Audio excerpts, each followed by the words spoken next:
Did you know the man who wrote Burning Love wasn't a full-time songwriter? He worked for a governor. Did you know Elvis Presley didn't even want to record the song? He thought the lyrics were clumsy and silly. And what if the song's famous guitar riff, the one everyone knows, was a last-minute addition, an idea born out of pure frustration in the studio? The story of this song is not what you think it is. It's a story of politics, gospel music, a forgotten soul singer, and a king of rock and roll who's almost too tired to care. It's the story of his last great rock song and how it almost never happened at all. Number 16, who was the politician behind the lyrics? The man who wrote Burning Love once ran for public office. He also worked as the communications director for a Louisiana governor.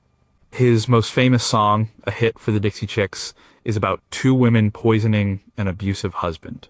His name was Dennis Linde, and he was not your typical Nashville songwriter. He was a fascinating, reclusive figure who fell into songwriting almost by accident. The story of Burning Love starts not in a smoky recording studio, but in the world of Southern politics and with a man who was more comfortable with legal pads than lyric sheets. Dennis Linde was born in Abilene, Texas in 1943. His family moved around a lot, and he ended up in St. Louis. He was smart. He wasn't the kind of guy who dreamed of being a rock star. He was practical. He went to college, got a degree, and started looking for a stable job. Music was a hobby, something he did on the side. He played guitar and wrote songs, but he never thought it would be his career. He was more focused on building a respectable life. His path took a turn that led him away from music entirely. He got involved in politics in Louisiana. This wasn't a small-time gig.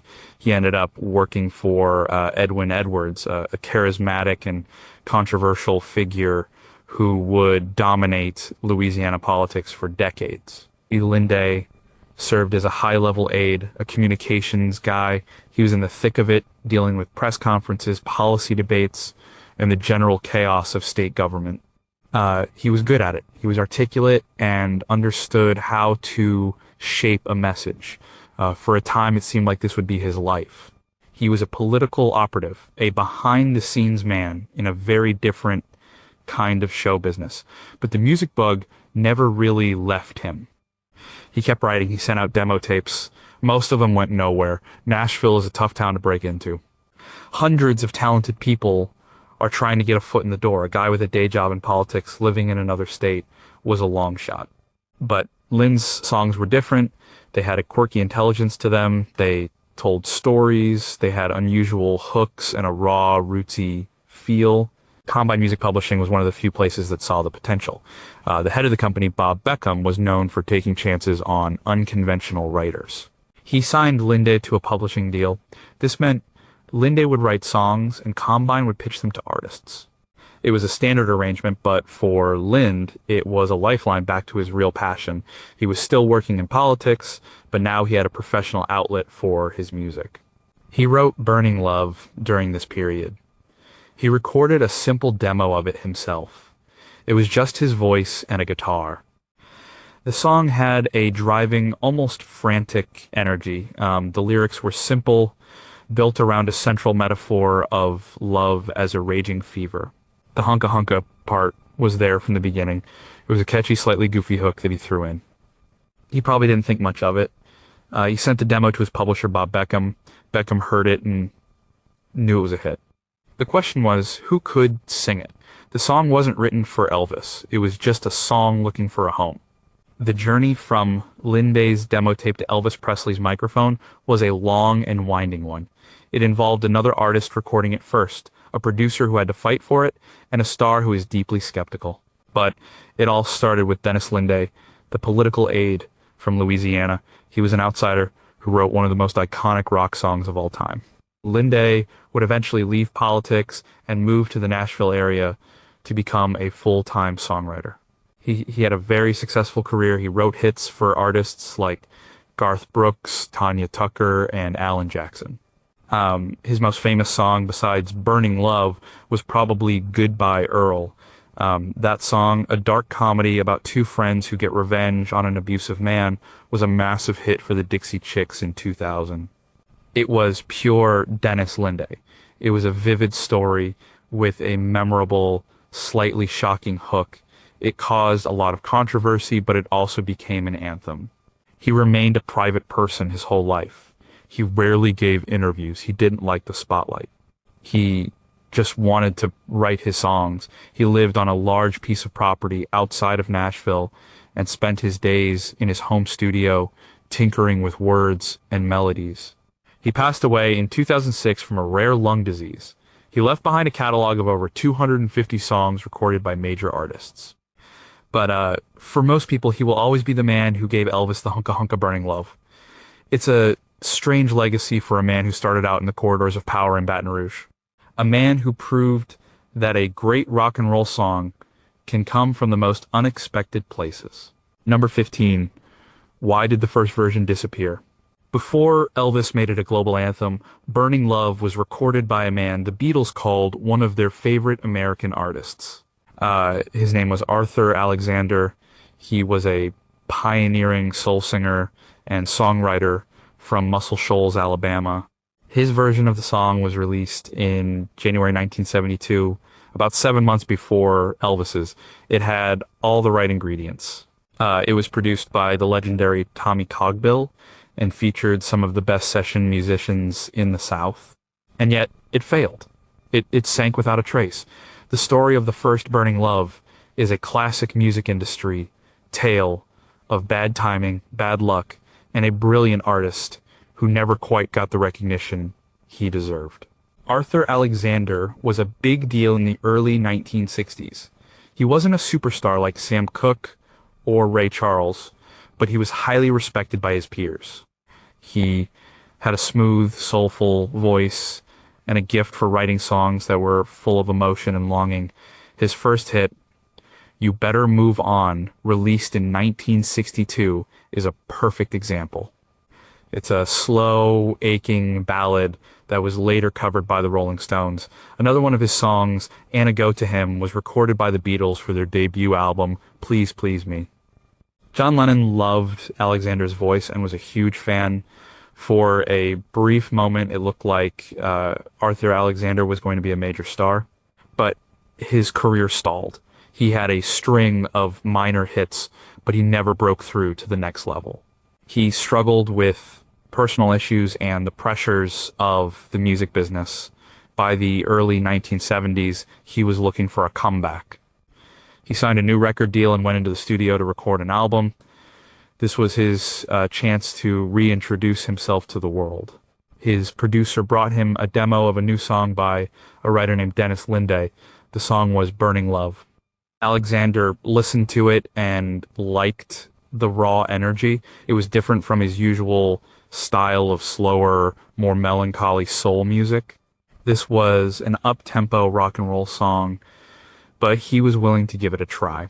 He went into the studio with a band that included some of the legendary Memphis Boys and Muscle Shoals session players.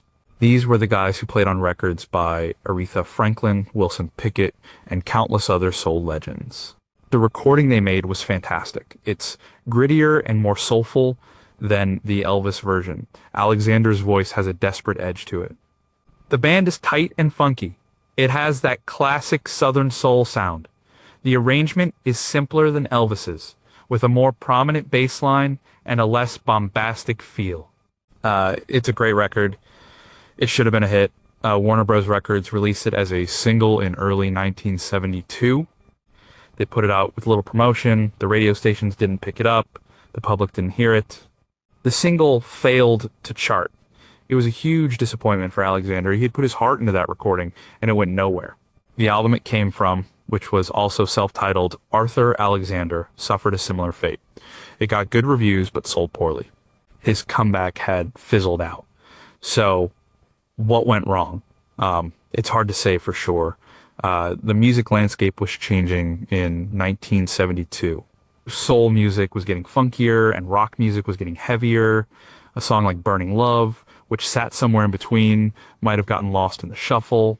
The lack of promotion from the record label was also a major factor. A great record can't become a hit if no one hears it. A few months later, Elvis's producer, Felton Jarvis, was looking for a hit for him. He heard the demo by Dennis Linde and loved it. He might have also heard Arthur Alexander's version. He knew it was the the right song for Elvis. It had the energy and the modern sound that Elvis needed to stay relevant. He took it to Elvis, and the rest is history. Arthur Alexander's version became a historical footnote. It's a classic case of the what if. What if his record label had promoted the single properly? What if a few key radio stations had added it to their playlists? Could it have been a hit for him? We'll never know. Elvis's massive star power completely overshadowed the original. For Arthur Alexander, it was another in a long line of professional disappointments. He eventually quit the music business altogether in the late 1970s. He found a new life driving a bus for a senior citizen center in Cleveland, Ohio. He was out of the spotlight for over a decade. In the early 1990s, there was a renewed interest in his work. He was coaxed out of retirement and recorded a new album. It seemed like he was finally going to get his due. Tragically, just a few months after the album was released in 1993, he died of a heart attack. He was only 53 years old. His story is a poignant one, a reminder of how much talent can get lost in the machinery of the music industry. He was a brilliant artist who influenced some of the biggest names in rock and roll. And for a brief moment, he was the voice of Burning Love. Number 14, what was Elvis really doing in the studio that week? Elvis recorded Burning Love on March 28th, 1972. The day before, March 27th, in the very same studio, he was recording a song called He Touched Me. The day after, March 29th, he recorded An Evening Prayer. He was in the middle of making a gospel album. His last great rock and roll hit was An Interruption, a commercial obligation sandwiched between sessions dedicated to his deepest musical passion, sacred music. The energy in the studio for those 3 days must have been a study in contrast. One moment, Elvis was singing about his soul being saved. The next, he was complaining about a hunka burning love. The sessions took place at RCA Studio C in Hollywood. Elvis was there to record his third gospel album, which would be titled He Touched Me. For Elvis, gospel music was not a side project. It was the core of his musical identity. It was the music he grew up with in Tupelo, Mississippi. It was the music he sang with his family at church. It was the music he returned to throughout his life for comfort and inspiration. When he sang gospel, he was not playing a character. He was being himself. The atmosphere at a gospel session was different from a rock session. It was more relaxed, more collaborative. Elvis would often sit at the piano himself, leading the singers through old hymns. He would sing with a passion and a sincerity that was sometimes missing from his secular recordings of that era. He was fully engaged. He loved the harmonies, the call and response, the spiritual uplift. The songs he recorded for He Touched Me were powerful. They included classics like Amazing Grace and contemporary gospel songs like the title track written by Bill Gaither. The album would go on to win a Grammy Award for Best Inspirational Performance. It was a project he was truly proud of. And then into the spiritual environment came Burning Love. His producer, Felton Jarvis, and his publisher, Freddie Bienstock, from Hill and Range Music, were pushing him to record a commercial, up-tempo rock song. His last few singles had been ballads, and they hadn't performed as well as they had hoped. They needed a hit. They needed something to get him back on the top of the pop charts. Burning Love was the song they chose. Elvis was not happy about it. He was in a gospel mindset. He didn't want to shift gears and sing a rock and roll song about a fever. He listened to the demo by Dennis Lynn and was unimpressed. He thought the lyrics were dumb, especially the hunka part. He complained to the people around him. He told his friend and bodyguard, Red West, that he didn't want to do it. He felt it was a step backward. He was in his late 30s. He wanted to sing more mature material, ballads and inspirational songs that meant something to him. He didn't want to be the swiveling hips kid anymore.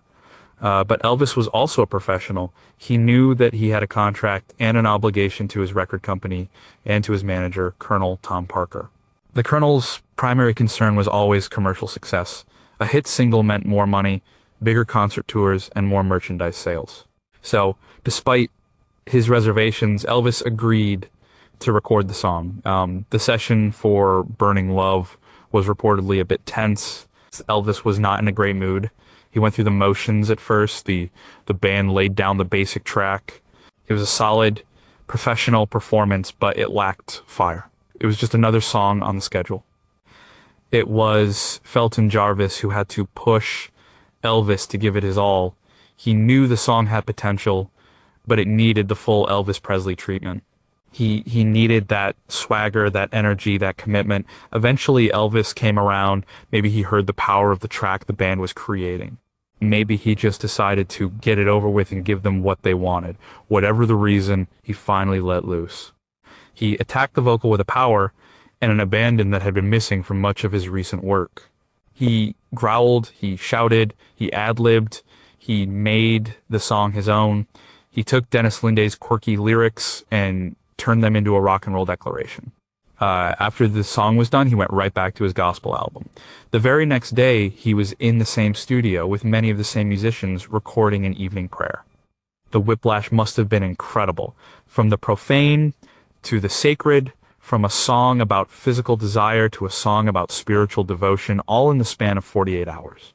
This was the contradiction at the heart of Elvis's life and career in the 1970s.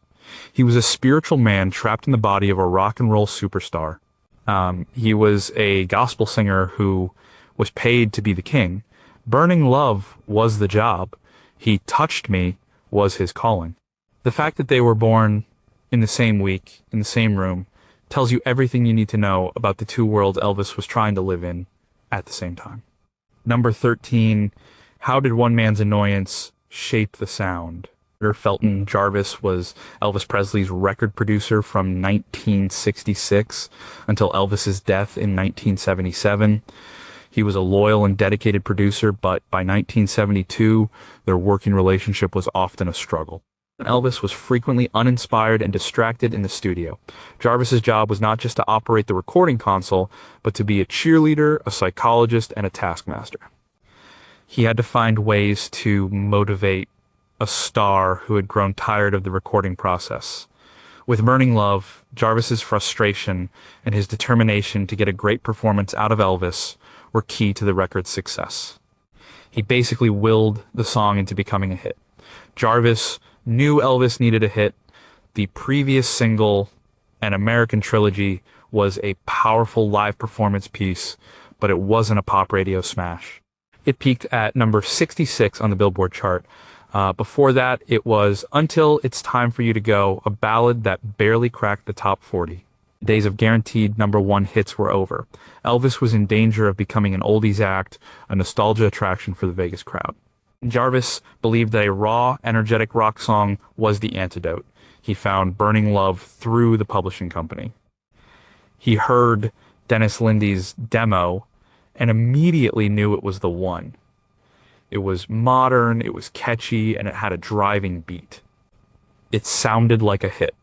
The problem was convincing his star. As we've discussed, Elvis was not interested. He was focused on his gospel album and dismissed Burning Love as silly. This is where Felton Jarvis's role became crucial.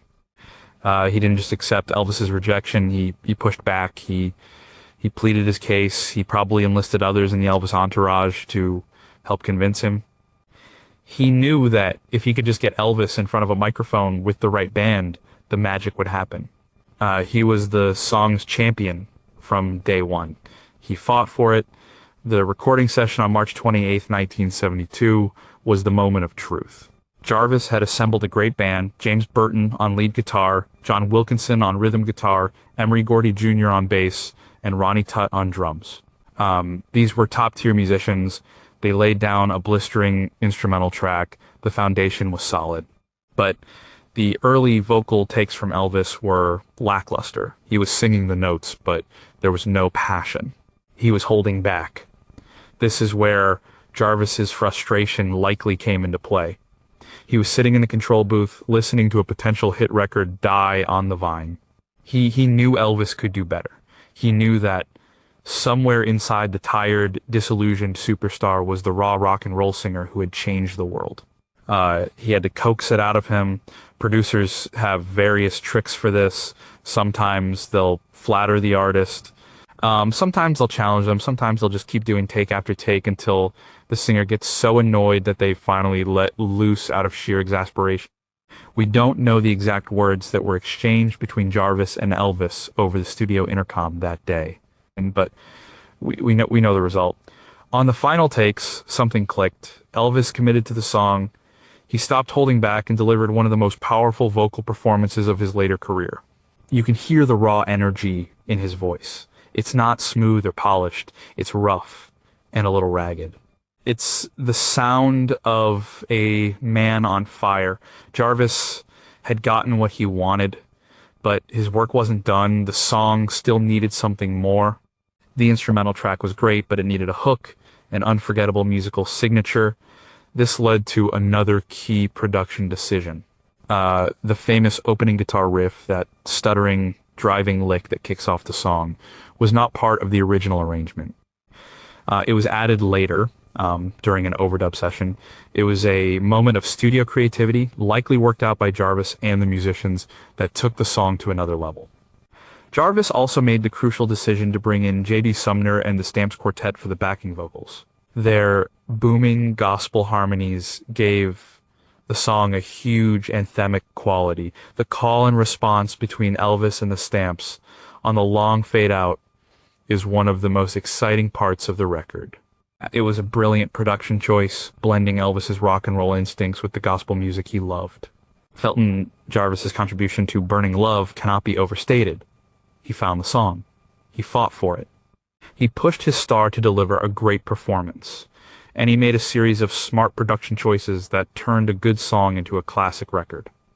He was more than just a producer. He was a fan who wanted to hear the Elvis he remembered, the exciting, dangerous king of rock and roll. His annoyance with Elvis's apathy helped to shape the sound of Elvis's last great roar. He was determined to get a hit, and he didn't give up until he got one. Number 12. Why did Elvis think the song was clumsy?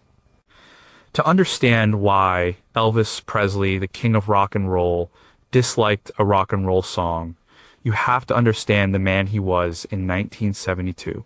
He was 37 years old. He had been a global superstar for 16 years. He was in the middle of a separation from his wife, Priscilla. He was physically and emotionally tired from a relentless schedule of touring and recording, and he was creatively frustrated. He felt trapped by his own image. He thought Burning Love was a clumsy song because it represented everything he was trying to move away from. It was a caricature of his past, and he was desperate to be seen as a serious contemporary artist. Let's break down his objections. The main one was the lyrics. Dennis Linday's words are not deep poetry. They are simple, direct, and built around a single, slightly cartoonish metaphor. I'm just a hunka burning love. For Elvis, this was a problem. In the early 1970s, he had fallen in love with big, dramatic ballads. He wanted to sing songs with emotional depth and lyrical sophistication. He was covering songs by artists like Simon and Garfunkel, Bridge Over Troubled Water, and Gordon Lightfoot, Early Morning Rain. He was recording powerful, emotional songs like An American Trilogy and Always on My Mind. These were songs that allowed him to showcase his vocal range and his interpretive skills. They felt adult. They felt important. In contrast, Burning Love felt juvenile. The hunka line, in particular, bothered him. It sounded like a novelty phrase, a silly catchphrase. It was the kind of thing that could easily be mocked. He was already a target for impersonators and parodists. This line felt like it was handing them ammunition on a silver platter. He was a man in his late 30s going through a painful divorce, and he was being asked to sing about being a hunka burning love. It must have felt undignified. Beyond the lyrics, the song's structure was also a throwback. It was a straight-ahead 3-chord rock song. It was relentless and repetitive. It didn't have the dynamic shifts or the complex arrangements of the ballads he preferred. It was the kind of simple driving rock and roll he had been famous for in the 1950s. But this was 1972. The rock world had moved on. It was the era of Led Zeppelin, Pink Floyd, and singer-songwriters like James Taylor and Carole King. In that context, Burning Love could have been seen as simplistic, a bit old-fashioned. Elvis was very conscious of his place in the current music scene. He didn't want to be seen as a relic. He wanted to be relevant. His personal life was also a major factor. In February 1972, just a month before the Burning Love session, he and Priscilla had officially separated. This was a devastating event for him. The pain of that breakup is all over the music he was recording at the time. He poured his heart into songs like Separate Ways and Always on My Mind, which were recorded at the same sessions as Burning Love. These songs were raw and personal. They were a reflection of his real-life turmoil. Singing a fun, carefree song about being on fire with love was probably the last thing he wanted to do. His heart wasn't in it. The mood of the song was completely at odds with his own emotional state. So when he called the song clumsy, he wasn't just talking about the lyrics. He was talking about the whole package. It felt clumsy in the context of his artistic ambitions. It felt clumsy in the context of the contemporary music scene. And it felt clumsy in the context of his own personal life. It was a song that didn't fit the man he was or the artist he wanted to be in 1972. The great irony, of course, is that his initial judgment was wrong. The very things he disliked about the song were the keys to its success. The simple, catchy lyrics made it an instant earworm. The driving, relentless rhythm made it a perfect rock and roll anthem. And the hunka hunka line, the one he hated so much, became one of the most famous phrases in pop music history. He may have thought it was a step backward, but the public heard it as a glorious return to form. They heard the fire and the energy that had been missing. They heard the king of rock and roll back on his throne. Elvis, the serious balladeer, might have disliked Burning Love, but Elvis, the entertainer, knew how to sell it. And in the end, that's what mattered. Number 11, who played that famous guitar riff. The opening guitar riff of Burning Love is one of the most recognizable in rock and roll history. It's a staccato, chugging, instantly energetic sound that sets the tone for the entire song. For years, most people assumed that riff was played by Elvis's legendary lead guitarist, James Burton. Burton was a rock and roll pioneer, the master of the Telecaster, and the leader of Elvis's TCB Taking Care of Business Band. It was a reasonable assumption, but it's wrong. The main guitar part, the driving engine of that song, was played by the rhythm guitarist, John Wilkinson. And the story of how that riff came to be involves a little-known session musician and a lot of studio experimentation. Let's set the scene. The session for Burning Love was at RCA's Studio C in Hollywood. The core band was made up of members of Elvis's TCB touring band. You had James Burton on lead guitar, John Wilkinson on rhythm guitar, Emery Gordy Jr. on bass subbing for the usual bassist, Jerry Sheff and Ronnie Tutt on drums. These guys were a well-oiled machine.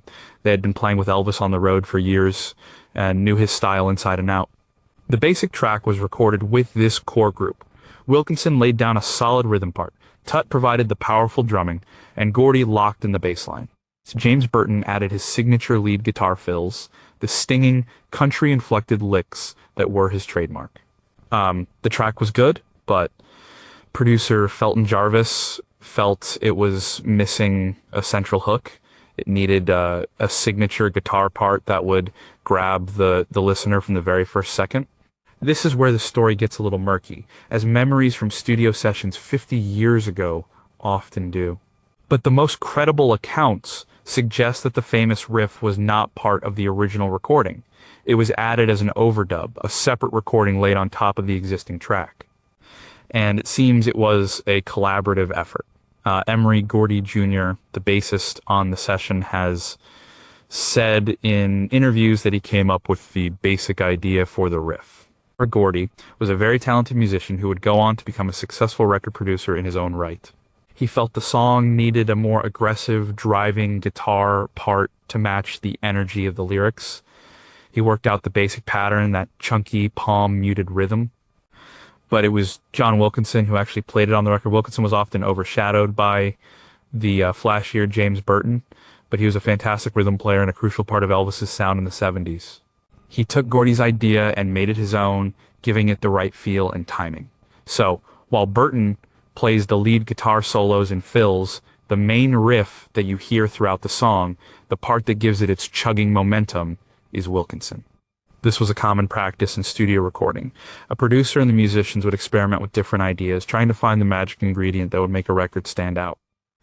The final product is often a blend of ideas from multiple people.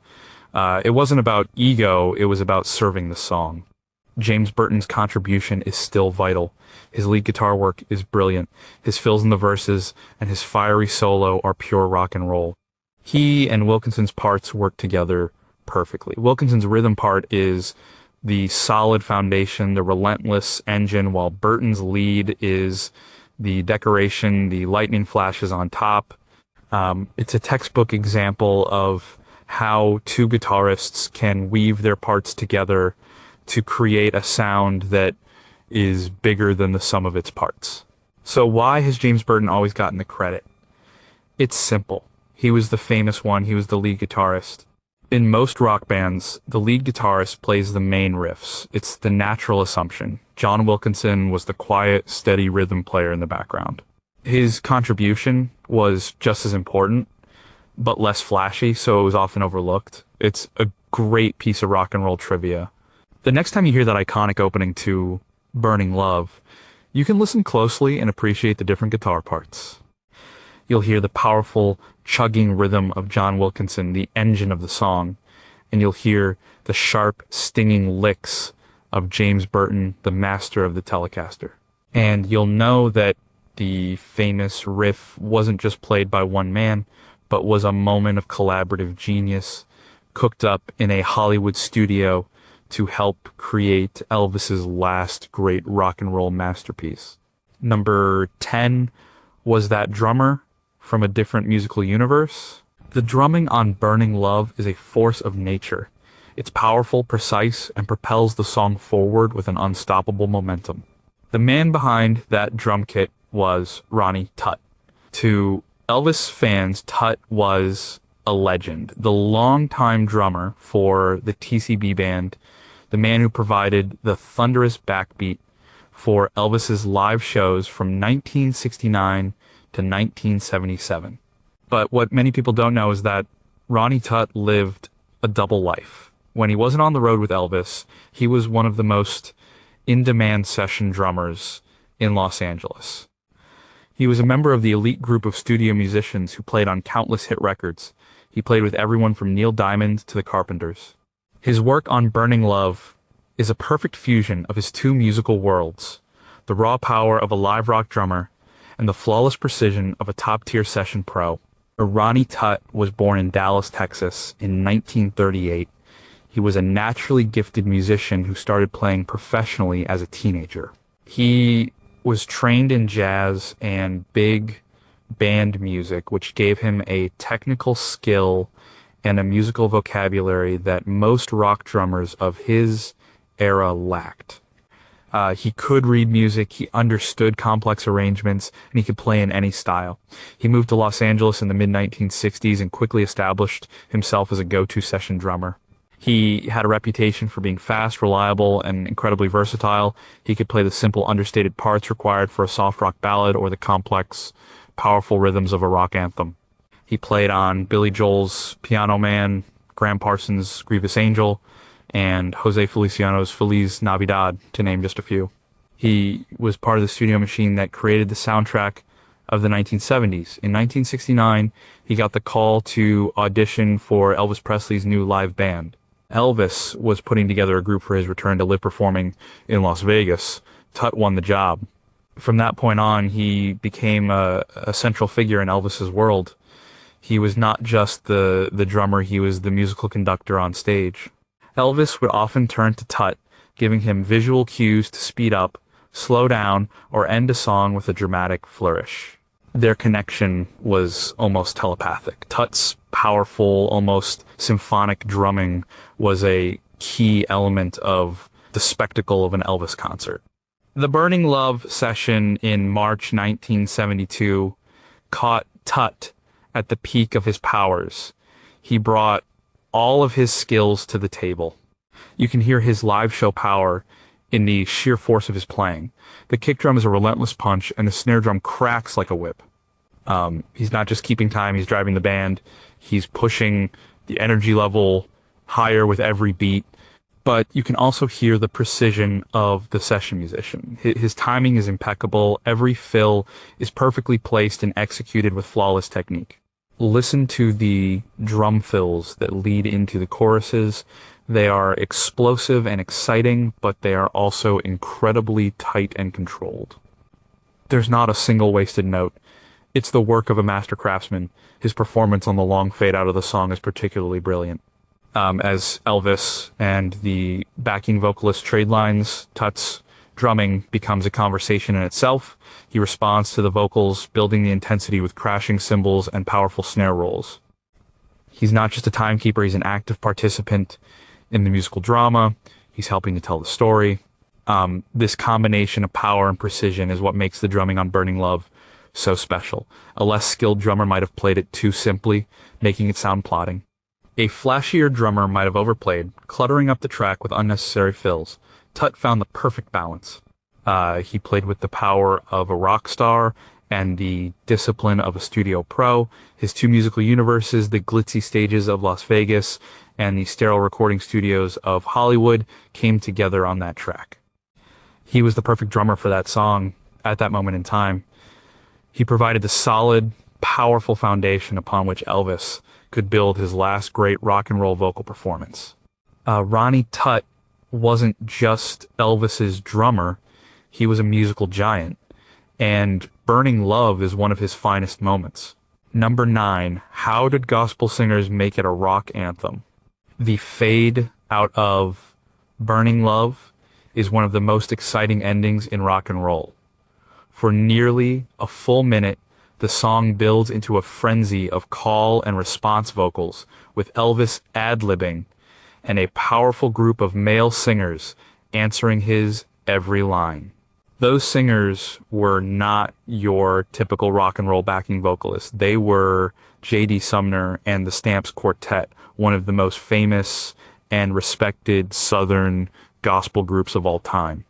Their presence on the record is no accident. They were Elvis's personal favorite gospel group and his regular backup singers on tour.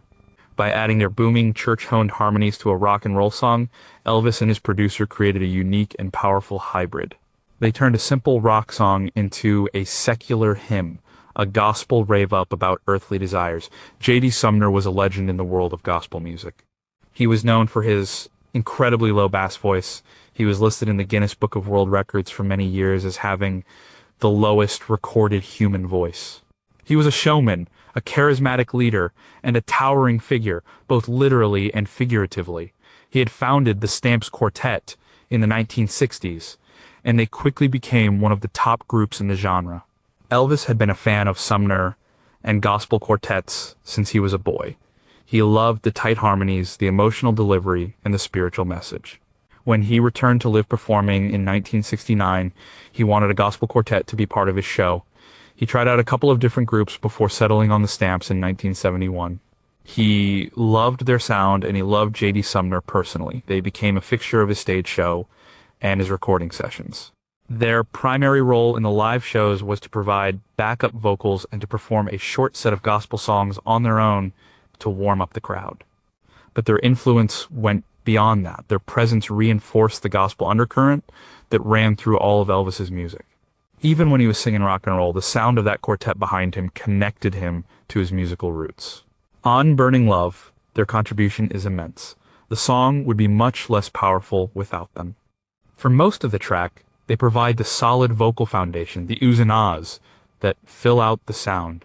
But it's on the extended outro that they are really unleashed. The structure of the fade out is pure gospel call and response. And Elvis takes on the role of the preacher, the lead singer, and the Stamps are the congregation, the choir answering his calls. He sings a line, just a hunka hunka burning love, and they respond with a powerful harmonized burning love. He ad-libs, I'm just a hunka hunka, and they come in right behind him.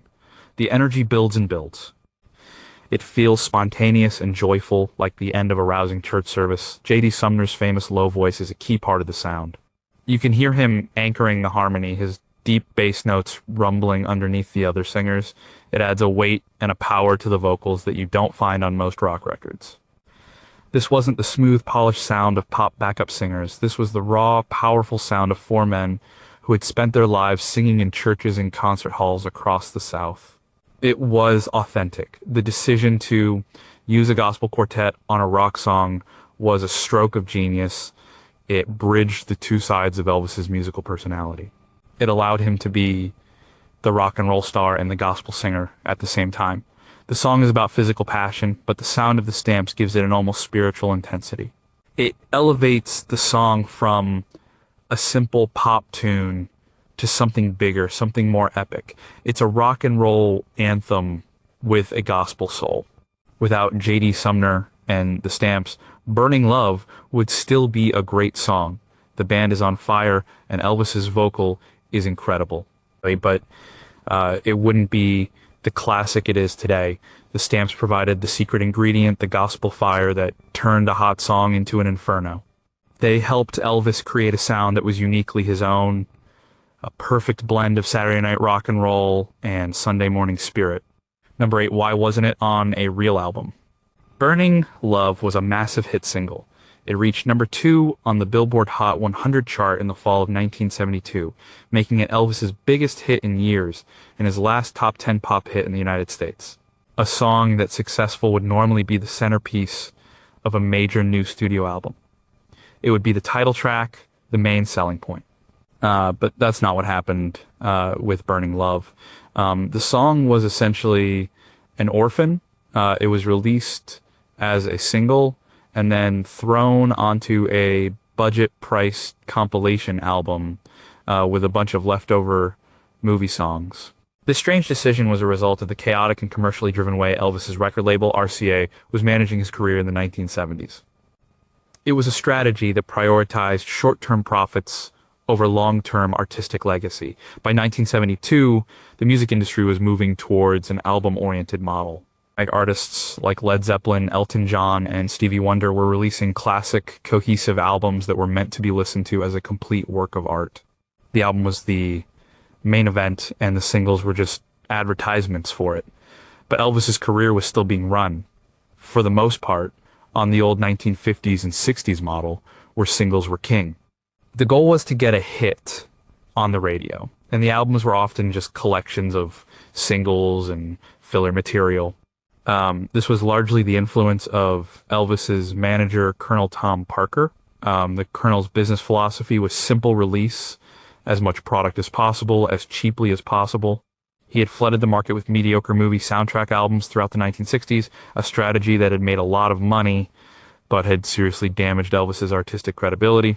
In the 70s, the strategy shifted to live albums and compilations. RCA Records went along with this. They had a huge star on their hands, but he was not always a cooperative one. Elvis disliked spending long periods in the recording studio. Getting him to record enough material for a full new studio album was a difficult and time-consuming process. It was much easier to package and repackage existing material. So when Burning Love was recorded in March 1972, there were no plans for a new studio album. The session was specifically designed to produce a couple of hit singles. The other main song recorded that week for the secular market was Separate Ways, a ballad about his breakup with Priscilla. And RCA released Burning Love as the A-side of a single in August 1972, with a song called It's a Matter of Time as the B-side. It was a huge success. Now, RCA had a problem. They had a hit song and they needed to put it on an album to capitalize on its popularity. But they didn't have a new album's worth of material. The gospel songs from the same sessions were going on to the He Touched Me album. Separate Ways was being saved for another single. So what did they do? They created a compilation album called Elvis Burning Love and Hits from His Movies, Volume 2. It was released in November 1972 on RCA's budget label, RCA Camden. As the title suggests, it was a strange mishmash of material. It had the brand new hit, Burning Love, alongside a collection of mostly forgettable songs from Elvis's 1960s movies, songs like Guadalajara and No More. These were not his classic movie hits like Jailhouse Rock or Viva Las Vegas. These were leftover tracks that had been sitting in the vaults. For the record buying public, it was a confusing and disappointing package. If you wanted the new hit single, you had to buy an album full of old second-rate movie songs. It was a cynical marketing move designed to squeeze every last dollar out of the fans. It also did a great disservice to the song Burning Love. Instead of being presented as the powerful contemporary rock song it was buried on a cheap-looking album that made it seem like another piece of old nostalgia. This practice continued throughout the 1970s. Many of Elvis's best studio recordings of the era ended up on these kinds of compilation albums or as singles that were never properly collected on a cohesive LP. His studio output was scattered and disorganized. It makes his 70s discography very difficult to navigate. It's a shame because if you gather all the great non-gospel studio tracks Elvis recorded between 1971 and 1973, songs like Burning Love, Separate Ways, Always on My Mind, and Promised Land, you could have created a truly classic album. It would have been a powerful statement about who he was as an artist at that time, but that was not the priority. The priority was to keep the product moving, to feed the machine. Burning Love was a huge hit, but to the people in charge of his career, it was just another piece of inventory to be sold in the most profitable way possible, regardless of the artistic context. Number 7, how did a live mistake become iconic? The studio version of Burning Love is a classic, but for many fans, the definitive version is the one Elvis performed live at his Aloha from Hawaii via satellite concert in January 1973. This performance is faster, rawer, and more chaotic than the studio recording. It's the sound of Elvis and his band completely unleashed. And one of its most memorable moments was a mistake. Elvis, unsure of the lyrics to the second verse, had to read them from a sheet of paper held up for him. Instead of being an embarrassing blunder, this moment of human fallibility somehow made the performance even more legendary. It was a glimpse of the man behind the superstar, and it added to the wild, anything can happen energy of the show. The Aloha from Hawaii concert was a massive undertaking. It was the first live concert by a solo artist to be broadcast around the world via satellite. It was a huge technological and logistical challenge. The pressure on Elvis was immense. The whole world was literally watching. He and the band rehearsed extensively for the show, polishing the set list and the arrangements. Burning Love was a relatively new song for the live show. It had only been a hit for a few months. While Elvis had performed it on his previous tour, it wasn't as ingrained in his memory as classics like Hound Dog or Can't Help Falling in Love. The lyrics, with their quick rhymes and tumbling phrases, are also surprisingly tricky to remember under pressure. During the concert, which took place at the Honolulu International Center, Elvis and the TCB band tore into Burning Love with incredible energy. The tempo is significantly faster than the studio version. Ronnie Tutt's drumming is explosive. James Burton's guitar solos are searing. Elvis is in constant motion, a whirlwind of black jumpsuit and karate kicks. The performance is pure adrenaline. When it comes to the second verse, you can see a slight hesitation. The lyrics are, "Your kisses lift me higher, like the sweet song of a choir. You light my morning sky with burning love." As he starts the verse, Elvis glances off stage. He's looking for help. One of his aides, Charlie Hodge, who often held a microphone or gave Elvis water on stage, is holding up a large sheet of paper with the lyrics written on it. And Elvis leans over, reads the words, and sings them without missing a beat. He even smiles a little as he does it, acknowledging the moment. To a casual viewer, it might have looked a little unprofessional. The biggest star in the world needed a cheat sheet to remember the words to his latest hit. But for Elvis fans, it became an iconic moment. It showed that despite the global satellite broadcast and the massive production, this was still a live rock and roll show. It wasn't perfect. It was real.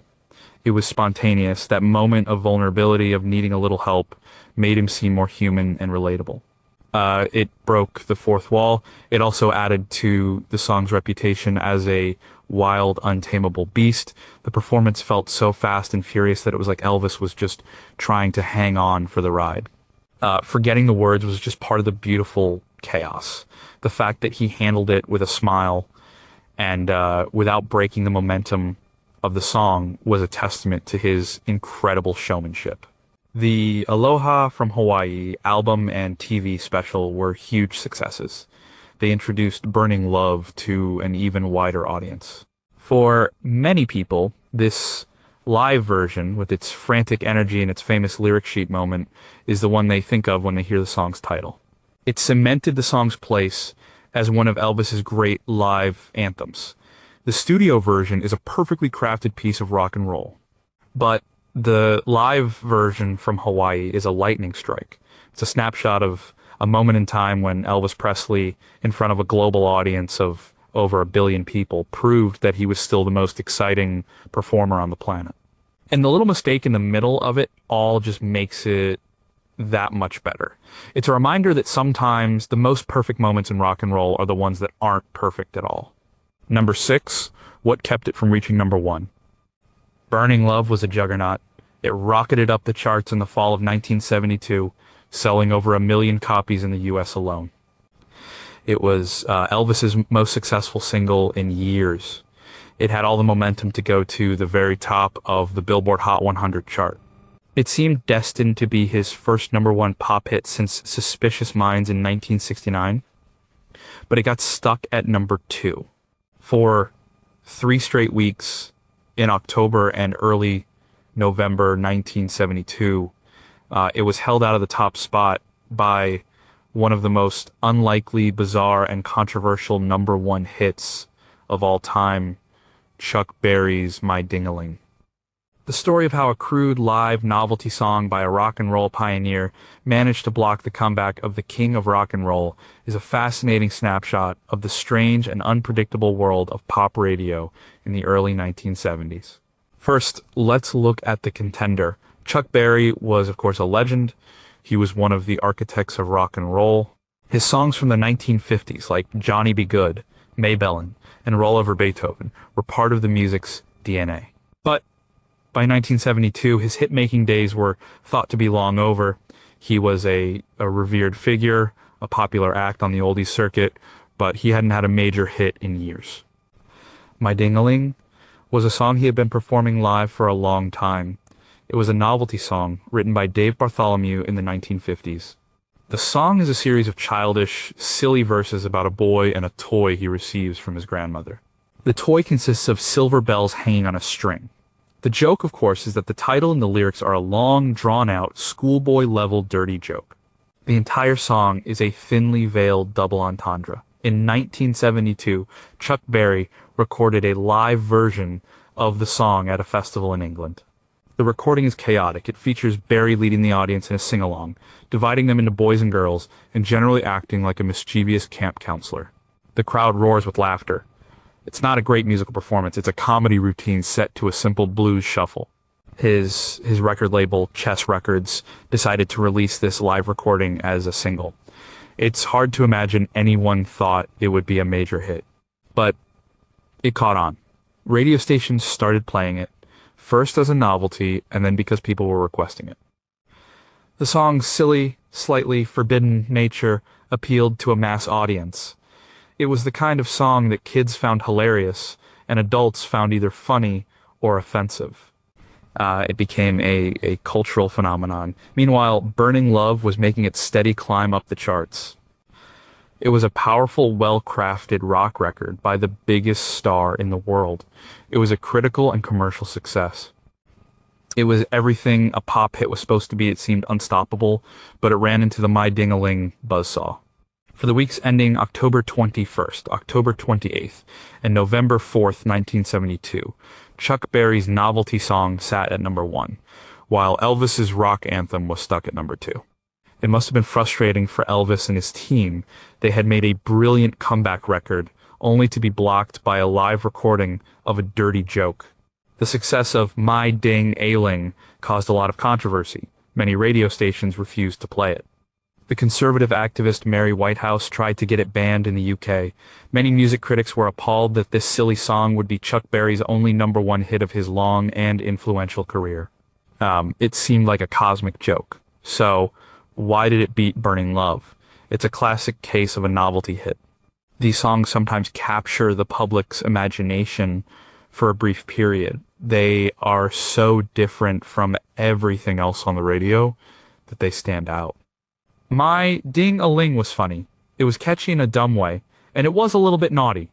It was a perfect storm for a novelty hit.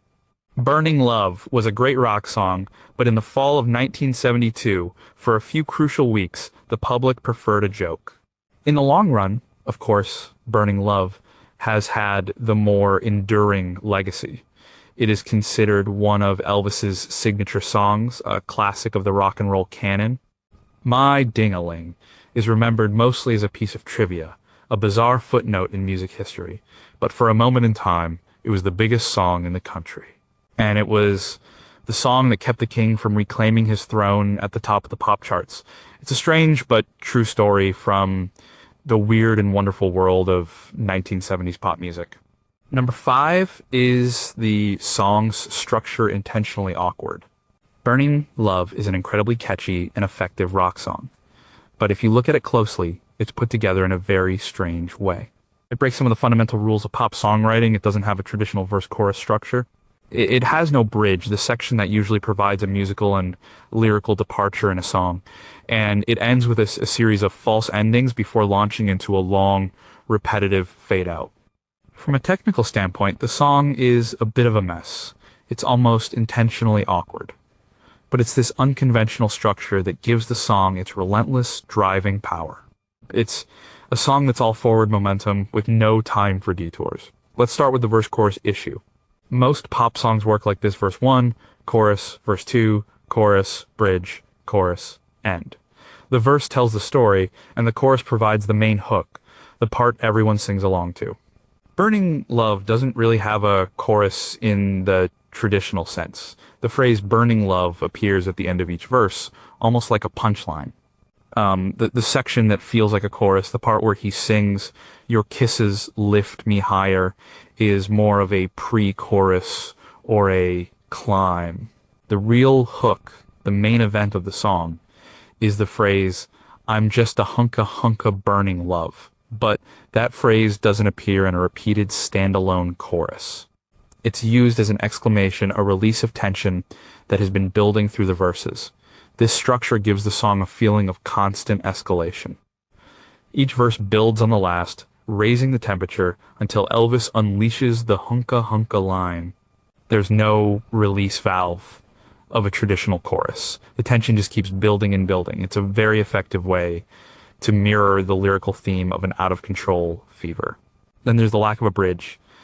The bridge is a songwriter's tool to break up the repetition of the verses and choruses. It usually introduces a new melody, a new chord progression, and a new lyrical perspective. It's a chance for the song to breathe before heading into the final choruses. Burning Love has no such section. After the second verse, it goes straight into a guitar solo, which is played over the same chords as the verse. There is no musical or lyrical departure. The song just puts its foot down on the accelerator and keeps going. This was a bold choice.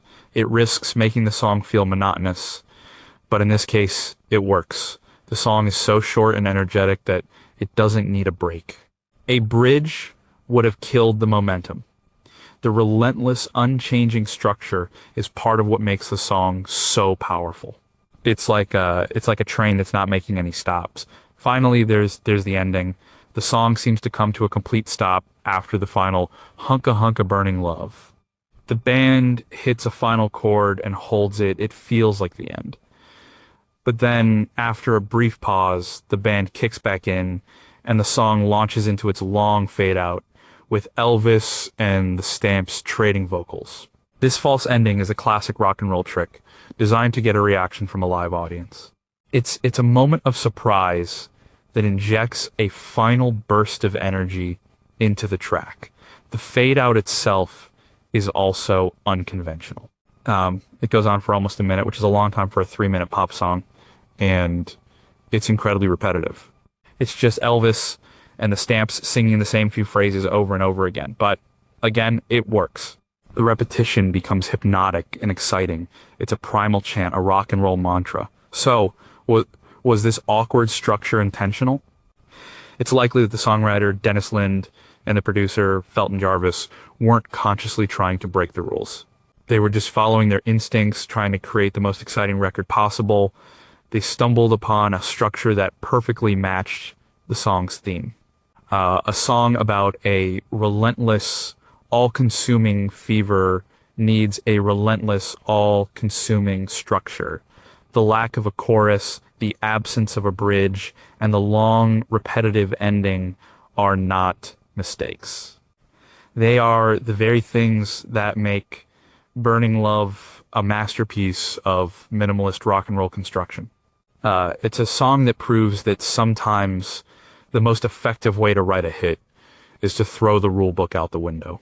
Number 4, how did a cartoon alien revive the king? In the late 1990s and early 2000s, Elvis Presley's music, while still beloved by his core fans, was not a major part of mainstream youth culture.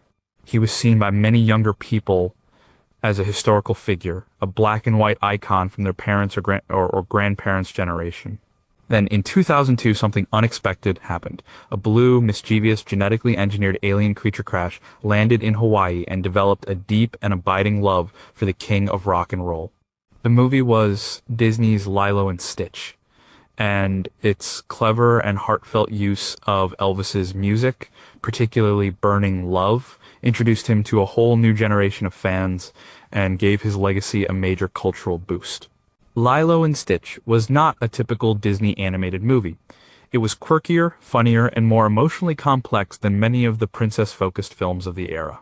The story revolved around Lilo, a lonely little Hawaiian girl, and Stitch, the chaotic alien she adopts as her dog. A central part of Lilo's character is her obsession with Elvis Presley. She listens to his records on a vinyl player. She tries to teach Stitch how to be a model citizen by using Elvis as an example, and she even dresses him up in a white jumpsuit and has him play a ukulele and sing Elvis songs. The use of Elvis's music in the film is not just a gimmick, it's central to the story's themes of family, love, and finding a place to belong. Lilo uses Elvis's music as a way to connect with her late parents and to cope with her loneliness. For Stitch, Elvis becomes a symbol of the Hona, the Hawaiian concept of family that Lilo is trying to teach him.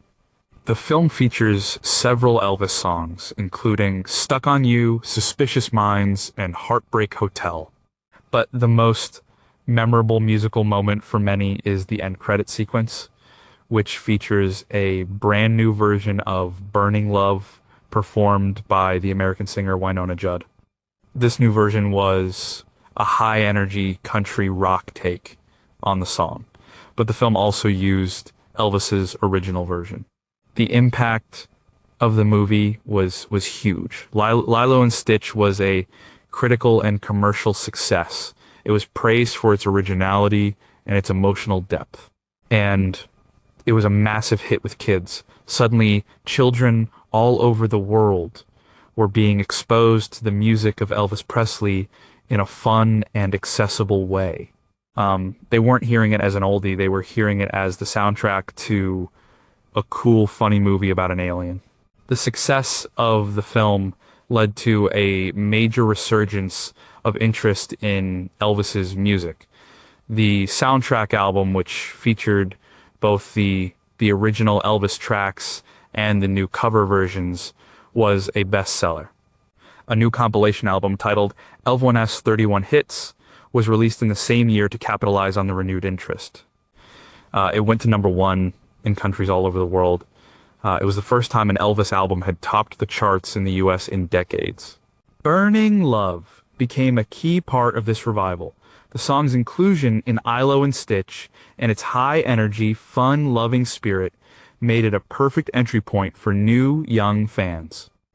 It was a song you could dance to. It was exciting. It wasn't a slow black and white ballad. It was full-color rock and roll. The connection between Elvis and Ilo and Stitch has endured. The film spawned sequels and a television series, all of which continue to feature Elvis's music.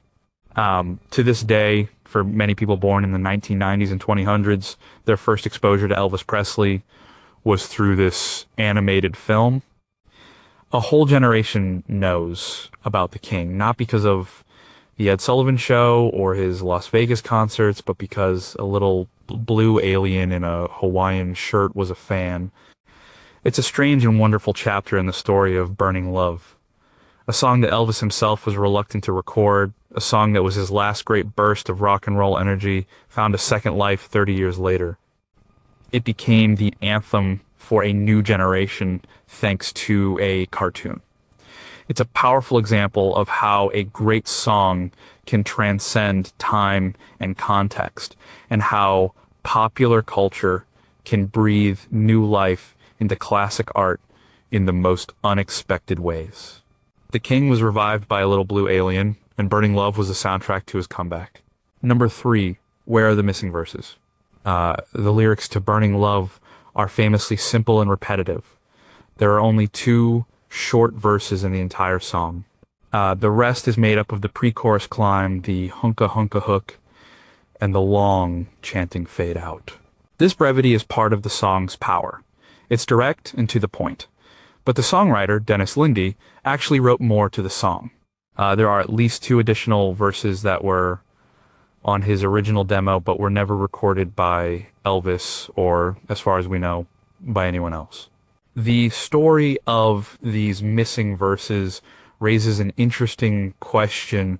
Would the song have been better if it was longer and more lyrically complex, or is its minimalist perfection the key to its success?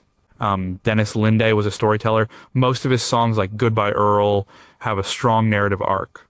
It's a bit surprising that his most famous song is so lyrically sparse. The 2 verses that made it onto the record are very effective at setting the scene. The first verse establishes the central metaphor of love as a fever, Lord Almighty. I feel my temperature rising. Higher, higher. It's burning through to my soul. The second verse is a bit more poetic, comparing the lovers' kisses to a choir in a morning sky. They do their job perfectly. They set up the explosive release of the hunka hunka line. But what about the verses that were cut? Over the years, the lyrics to these missing verses have surfaced. According to several sources, the third verse went something like this. I'm coming closer, the flames are licking my body, won't you help me? I feel like I'm slipping away. It's hard to breathe and my knees are getting weak. And the fourth verse was, I'm going crazy, I can't take much more of this feeling. You've got me shaking and breaking out in a sweat. You're a beautiful devil and I'm caught in your spell. These verses continue the theme of the song. They escalate the feeling of being overwhelmed and out of control. The imagery is a bit more intense, with flames licking my body and the reference to a beautiful devil. They are perfectly good rock and roll lyrics. They fit the tone of the song. So why were they not used? There are a few possible reasons. The decision was likely made by the producer, Felton Jarvis, in consultation with Elvis. The first reason is simply about length. Pop singles in 1972 were typically under 3 minutes long. Adding 2 more verses would have pushed Burning Love closer to the 4-minute mark. This might have been seen as too long for pop radio at the time. The goal was to create a short, punchy, energetic single, and keeping it concise was a key part of that. The second reason is about momentum. As we discussed earlier, the song's power comes from its relentless, forward-driving structure. Adding more verses might have diluted that power. It could have made the song feel a bit bogged down in the middle. The current structure, with just 2 verses leading into a guitar solo, and then the explosive ending, is incredibly tight and effective. There is no fat on the song. Every section serves a purpose. More verses might have been seen as unnecessary baggage. The third reason could be about the lyrics themselves. While the missing verses are good, they don't really add any new information. They just elaborate on the same idea. I'm on fire with love. The first 2 verses establish this idea perfectly. Jarvis and Elvis might have felt that anything more would just be repeating the point. They had already gotten the message across. It was time to get to the guitar solo, and the big finale. It's interesting to imagine what the song would sound like with the extra verses. It would be a longer, more lyrical song. It might have felt a bit more like a traditional rock and roll story song, but it would have lost some of its primal chant-like quality. The Burning Love, we know, is less of a story and more of a feeling, a pure expression of energy. Its simplicity is its strength. The existence of the missing verses is a fascinating what if. It gives us a glimpse into the creative process. It shows us how a song can be edited and shaped in the studio. A songwriter provides the raw material, and the artist and producer act as sculptors, chipping away the unnecessary parts to reveal the essential form underneath. In the case of Burning Love, they decided that less was more. They cut away the extra verses to create a lean, mean rock and roll machine. And it's hard to argue with the results. The song they created is a masterpiece of economic songwriting and production, a perfect 3-minute blast of energy. The missing verses are a great piece of trivia, but the song is probably better without them. Number 2, what does hunka hunka actually mean? I'm just a hunka hunka burning love. It's one of the most famous, most ridiculous, and most unforgettable lines in the history of popular music. It's the part of the song that everyone remembers, the part that has been parodied and celebrated for 50 years. Elvis himself reportedly hated it at first, thinking it was silly and undignified, but the phrase is the absolute heart of the song. It's the lyrical and emotional explosion that the whole track builds towards. So where did it come from? What does it actually mean? And how did this seemingly nonsensical phrase become so iconic?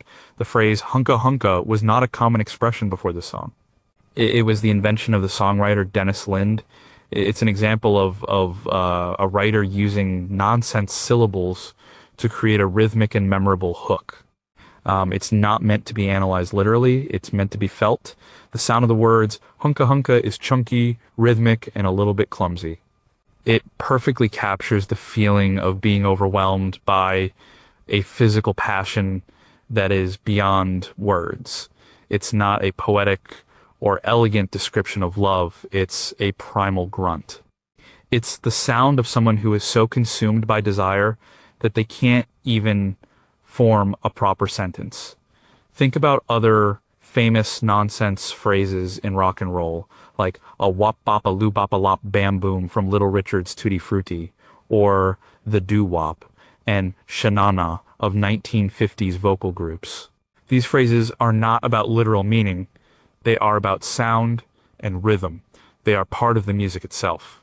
Hunka hunka is in that tradition. It's a rhythmic device that is incredibly fun to sing, but it also does have a suggestive meaning. Hunk is a slang term for a handsome, muscular man. By repeating it, hunka hunka, Lind creates a kind of stuttering, amplified version of that idea. It's a playful, slightly self-mocking way of describing a man who is overwhelmed by his own virility. When sung by Elvis Presley, the ultimate male sex symbol, the line takes on an extra layer of meaning. You know, it's both a confident boast and a self-parody. He's the hunk, but he's also so flustered that he's talking nonsense. It's a perfect combination of swagger and vulnerability. This is likely why Elvis was initially uncomfortable with the line. He took his image as a romantic balladeer very seriously in the 1970s. He wanted to be seen as sophisticated. Hunka hunka was the opposite of sophisticated. It was goofy. It was lowbrow. It was the kind of thing that felt like a step back to the simpler, more cartoonish rock and roll of his youth.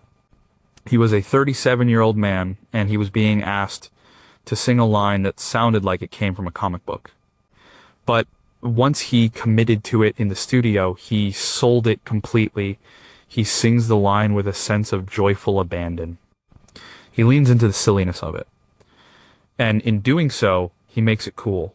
His performance turns a potentially cringe-worthy line into a powerful declaration of rock and roll energy. The cultural impact of the phrase has been immense. It has become shorthand for Elvis himself. It's the line that impersonators always use. It's been referenced and parodied in countless movies, TV shows, and commercials. It has entered the pop culture lexicon. Phrases like that are rare, they have to be unique, memorable, and perfectly suited to the artist singing them.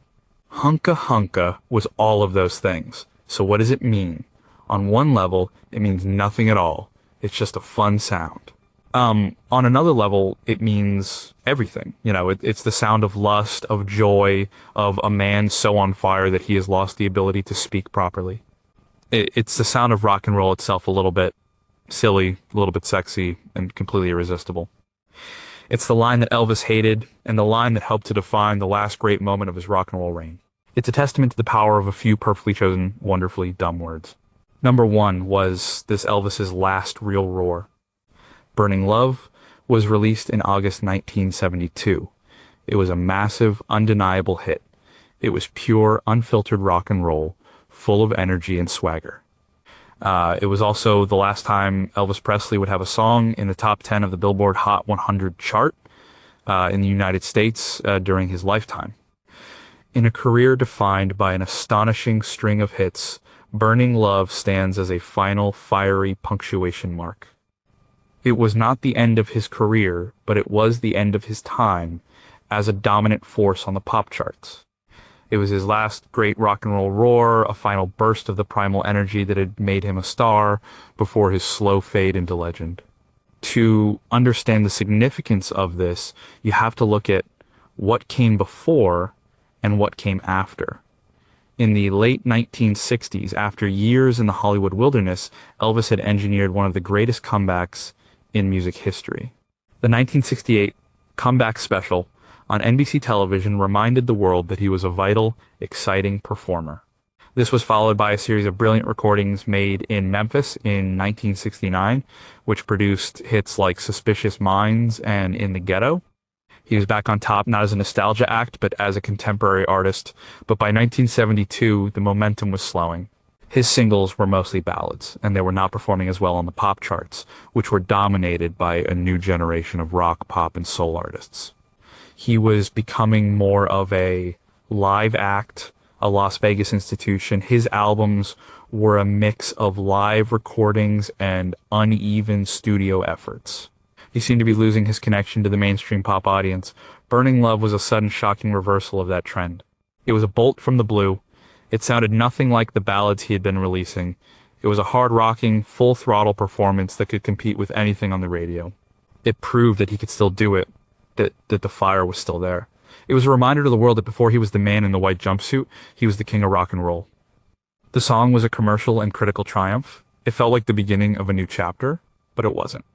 It was an anomaly. After Burning Love, Elvis's singles returned to a pattern of ballads and mid-tempo country songs. He had some major hits on the country charts with songs like My Boy and Moody Blue, but he never again cracked the top 10 of the pop charts. His recording sessions became less frequent and, according to many who were there, less inspired. His focus was on his live shows, which became increasingly erratic in his final years. His health was declining, and his interest in making new, challenging music seemed to wane. There were still great vocal performances to come, but they were mostly on ballads or gospel songs. The rock and roll fire that burned so brightly on Burning Love was rarely seen again in the studio. He would record other rock songs like Promised Land and Trouble, and they were good, but they didn't have the same cultural impact or chart success as Burning Love. They didn't capture the public's imagination in the same way. So, Burning Love stands alone in his later discography. It's a final, powerful statement of his rock and roll credentials. It's the sound of a man momentarily shaking off his weariness and his disillusionment to remind everyone, and perhaps himself, of who he was. It's a glorious, defiant roar. Listening to the song today, knowing what came after, gives it a poignant quality. It's full of life and energy, but it also carries the weight of being the last of its kind. It was the last time the world would hear that particular kind of magic from him on a hit single. It was the last time he would conquer the pop charts with the music that had made him famous. It was the end of an era that had started with Heartbreak Hotel in 1956 and ended, for all intents and purposes, with a Hunka Hunka Burning Love in 1972. It was a hell of a way to go out.